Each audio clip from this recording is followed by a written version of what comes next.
রাজ্যজুড়ে চলছে ভোট তালিকা সংশোধনের কাজ। এ নিয়ে রাজ্যের শাসক দল তৃণমূল কংগ্রেসের পক্ষ থেকে জোর কদমেই শুরু হয়েছে কাজ।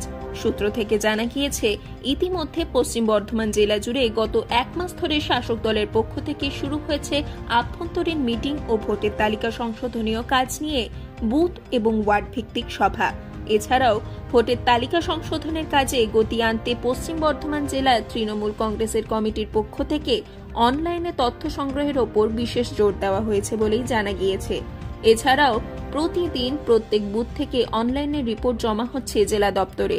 প্রতিটি বিধানসভার এই কাজকে আরও ভালোভাবে করতে নির্দিষ্ট নেতৃত্বকে দেওয়া হয়েছে দায়িত্ব।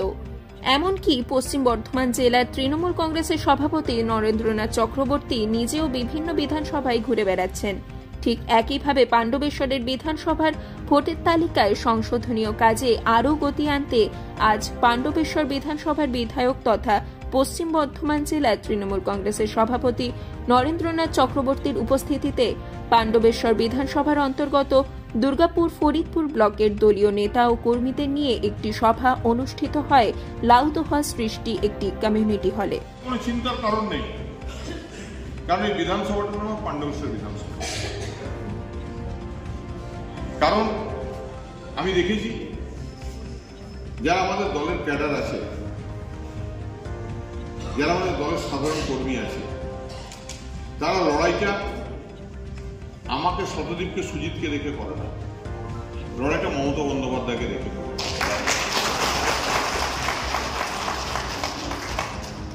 তাই যেমন দিল্লির কিছু নেতা ভাবছে যে মমতা বন্দ্যোপাধ্যায়কে দুর্বল করার জন্য আরো সাংঘাতিকভাবে 2026-এ মাঠে নামতে হবে এবং লড়াই করতে হবে, মমতা বন্দ্যোপাধ্যায়কে পর্যদুস্ত করতে হবে। তেমনি তারাই আবার ভাবছে কিছু কিছু লোক, তারা কিছু কিছু জায়গায় সংঘবদ্ধ হওয়ার চেষ্টা করছে দলকে বিপদে ফেলার জন্য।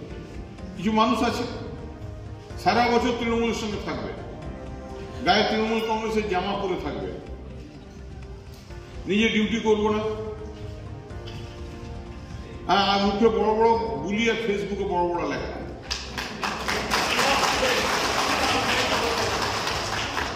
দল তো ক্ষমতায় আছে, এরকম দু একজনকে সাহায্য করতে সময় লাগে না। কিন্তু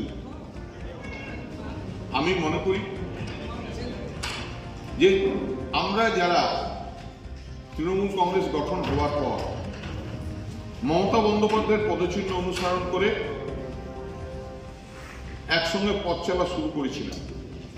লক্ষ্য ছিল বাংলার উন্নয়ন, লক্ষ্য ছিল বাংলার সাধারণ মানুষের অধিকার পাইয়ে দেওয়া। একটা সাংঘাতিক বিপদ, এরা মানুষকে কিভাবে বিভাজন করব, এদের নাই নৈতিকতা, নাই আদর্শবাদ, নাই মানবিকতা, শুধু লক্ষ্য গদি, শুধু লক্ষ্য মানুষের বিভাজন, শুধু লক্ষ্য ভোট।